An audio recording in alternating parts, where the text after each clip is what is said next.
राहुल तुरंत एक मुस्कुराहट के साथ उठ खड़ा हुआ और बोला, तुम लड़के, मैं जानता हूं तुम्हें, तुम देश सेवा तो करना चाहते हो, लेकिन बॉर्डर से दूर ऑफिस में बैठकर, है ना? मुझे पता है तुम क्या सोच रहे हो। तुम हमारी पैंथर स्पेशल फोर्स टीम की खूबसूरत लड़कियों के बारे में सोच रहे हो, है ना? राहुल सर, प्लीज ऐसा मत बोलिए। मैं देश की सेवा में अपनी जान भी दे सकता हूं, वही मेरे लिए सबसे ज्यादा इंपॉर्टेंट है। अबे, लेपर्ड स्पेशल फोर्सेस में सिर्फ लड़कियां ही जाती हैं, इसलिए उसमें हमारा जाना तो इम्पॉसिबल है।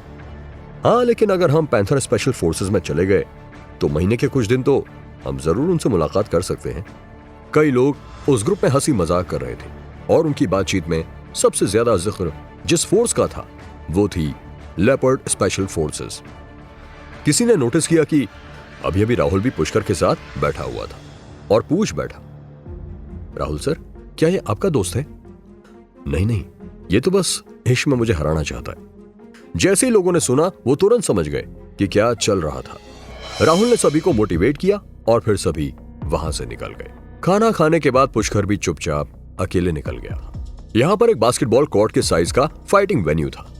जब पुष्कर वहां पहुंचा तो उसने देखा कि सारी सीट्स ऑलरेडी भर चुकी थी और उसके पास चुपचाप जाकर पीछे खड़े होने के अलावा और कोई ऑप्शन नहीं था। वैसे भी ऐसे मौके पर कोई फर्क नहीं पड़ता था कि तुम बैठे हो या खड़े हो।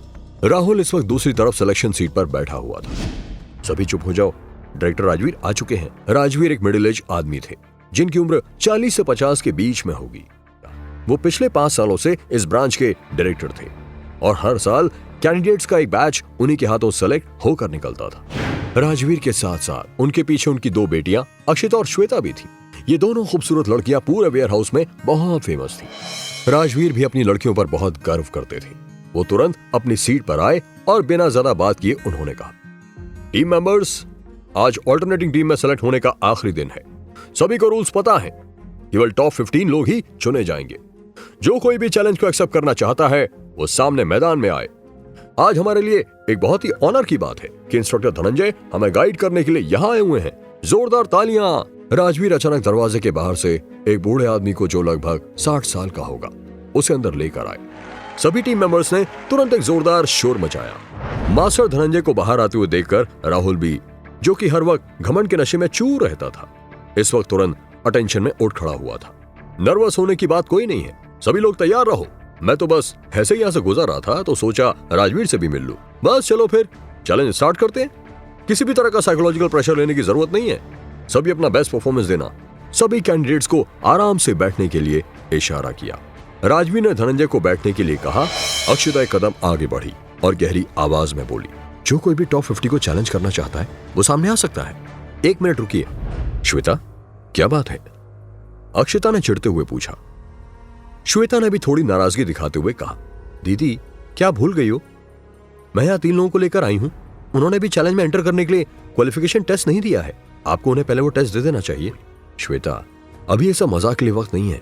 हम इस वक्त फाइनल रैंकिंग डिसाइड कर रहे हैं। तुम्हारे इन टाइम पास लोगों के लिए हमारे पास वक्त नहीं है। वक्त क्यों नहीं है? दीदी आप पहले तो ऐसी नहीं थी। वैसे भी पापा ने मुझे पहले भी प्रॉमिस किया था कि जिन लोगों को मैं लेकर आई हूं अगर वो क्वालिफाइड हैं तो वो टेस्ट दे सकते हैं। श्वेता इस वक्त अपना नाम चमकाने के इस मौके को नहीं छोड़ सकती थी। उसने अपने पापा के साथ शर्त लगाई थी और वो भी इस वेयर हाउस में एक अच्छी पोजीशन पाना चाहती थी। ठीक है, कहाँ हैं तुम्हारे बुलाए हुए लोग? उन्हें जल्दी से बुलाओ। मास्टर देबू, मास्टर जग्गी, जल्दी से आइए। पुष्कर, कहाँ हो तुम? जल्दी से बाहर आओ। श्वेता जोर जोर से आवाज लगाने लगी। राजवीर ने भी भीड़ की तरफ देखना शुरू किया। उन्होंने भी उन दोनों मास्टर्स का नाम सुना था जिनका दिल और दिमाग एक था। वो खुद भी बहुत कोशिशों के बावजूद उन दोनों मास्टर्स को इनवाइट नहीं कर सके थे और वो सरप्राइज थे कि उनकी बेटी ने आज ये काम कर दिखाया था। क्या यही दोनों मास्टर देबू और जग्गी हैं जो मशहूर हैं? मैंने तो सुना है कि वो जादुई शक्तियों का भी इस्तेमाल कर सकते हैं। इस तरह के लोग जनरली फौज में शामिल नहीं होते, तो फिर ये दोनों यहाँ क्यों आए हैं? कई लोग ये बातें मन में सोचने लगे। इन दोनों मास्टर्स का नाम पूरे भारत में फेमस था। देबू और जग्गी, प्लीज आप इस टेस्ट मशीन पर मुक्का मारिए। अगर आपकी स्ट्रेंथ 1000 से ऊपर जाती है तो आप क्वालिफाइड माने जाएंगे। श्वेता ने उन्हें तुरंत टेस्ट के नियम बता दिए। बाकी टीम मेंबर्स भी अपनी गर्दन लंबी करके ये देखने लगे कि ये दोनों मास्टर्स क्या कर सकते थे। अचानक राजवीर जोर से चिल्लाया, इसकी कोई जरूरत नहीं है। ये दोनों मास्टर्स एक बहुत लंबे समय से बहुत फेमस हैं और मैंने उन्हें एक बार एक्शन में देखा भी है। अगर दोनों मास्टर सचमुच ज्वाइन करना चाहते हैं तो मैं उन्हें डायरेक्टली सेलेक्ट करने के लिए तैयार हूं। क्या पुष्कर टॉप 50 में सेलेक्ट हो पाएगा? क्या राहुल पुष्कर के खिलाफ कोई चाल चलने वाला था? जानने के लिए सुनते रहिए ये एक्साइटिंग कहानी सिर्फ पॉकेट FM पर।